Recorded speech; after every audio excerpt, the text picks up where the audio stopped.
I'm here with. Bill Robertson. He's the head coach, the new head coach at Eastview Football, and we will be asking him a couple questions to understand who he is as a person and what he plans to do with us as our head coach. So, Coach Rob, what do you see in the future for Eastview Football?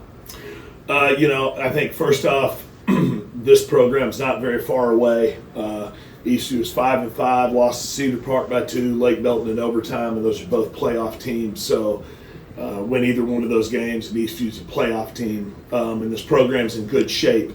I think the biggest thing is just kind of changing expectations about who Eastview is and what we're capable of doing, and what that work looks like to get that done. That's kind of our big challenge right now, and we're succeeding in getting that done. So my vision is next year, I think Eastview, this football team's a program that can play into December, play 3-4 rounds deep into the playoffs, and make some noise. That's my expectation. I think that's totally realistic. Yes, sir. What are some problems you think as a head coach you will be facing? The two biggest things right now is just money, with what's going on with school districts and school finance, just having enough money to buy helmets and get the things we need. And then the second thing is trying to hire coaches, just trying to find the right people for our kids that, have the right certifications and all that. The education profession, which is what it is, it's not football. You got to be a servant leader. And that's not on everybody's heart. So I think, there's a shortage of teachers in general. There's a shortage of coaches, therefore, and there's a big shortage of coaches that are willing to do the right things and get their CDL so they can drive a bus and get ESL certified and all the things that go along with, the classroom piece of this. It's more than just coaching ball. So just trying to find the right people for our kids. Those are the two biggest things that I really spend most of my time on right now. Yes, sir. What influenced you to come to Eastview?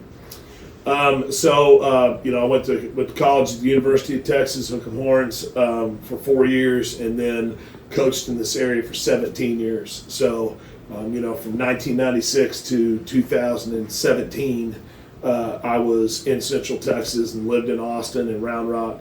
I remember when Eastview was built, and I, have a good understanding of what living in Austin is about and where the best part of Austin is.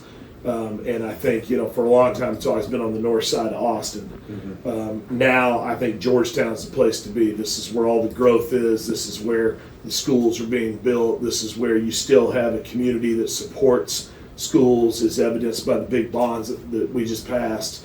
You have a community and a superintendent that care about athletics and understand the importance of it. This is the gold medal school district in this area. And then within that, Eastview, I have friends that live close by. My mom lives in Sun City. I drive by Eastview all the time. And so I think there was, a lot of those things make this a really, really desirable place to be. Yes, sir. What are you hoping to accomplish during spring ball? The goal of spring ball is to evaluate players and with a fresh look, different coaches, different philosophy, and figure out where all the pieces fit, and I think it's exciting because you can be as creative, as imaginative as you want to. It's not about evaluating scheme. It's not about figuring out what plays and what offense and defense you want to run. It's about evaluating players and see where you can move them to put them in a position to be successful. And so the challenge is everybody's got to be open-minded about that and what that looks like. And so you might have a young man that played receiver the year before, and now you want him to play linebacker, and he's never done that.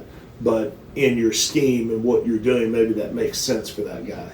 And so just finding out what is the best product we can put on the field on Friday nights, and when you add the freshmen in, what's the best product we can put on the field on Thursday nights.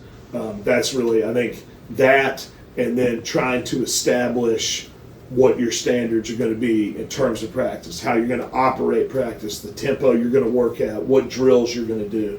I think that's the kind of stuff you get done in spring football. Okay, last question.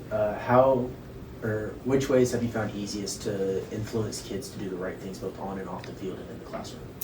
You get what you emphasize, and you can't expect what you don't inspect.